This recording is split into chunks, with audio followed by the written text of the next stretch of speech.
ज्ञानिनामपि चेतांसि देवी भगवती हि सा बलादाकृष्य मोहाय महामाया प्रयच्छति। दुर्गे स्मृता हरसि भीतिमशेषजन्तोः स्वस्थैः स्मृता मतिमतीव शुभान् ददासि।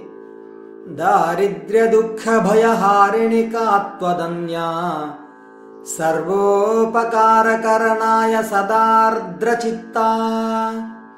सर्वमङ्गलमाङ्गल्ये शिवे सर्वार्थसाधिके शरण्ये त्र्यम्बके गौरी नारायणि नमोऽस्तुते।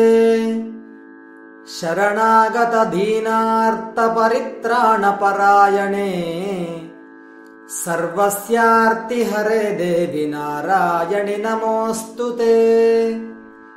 सर्वस्वरूपे सर्वेशे सर्वशक्तिसमन्विते भयेभ्यस्त्राहि नो देवि दुर्गे देवि नमोऽस्तुते।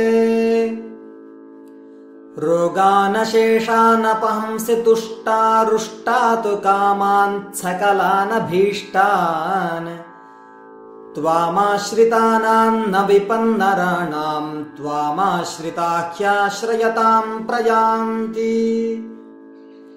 सर्वाबाधाप्रशमनं त्रैलोक्यस्याखिलेश्वरी एवमेव त्वया कार्यम् अस्मद्वैरिविनाशनम्।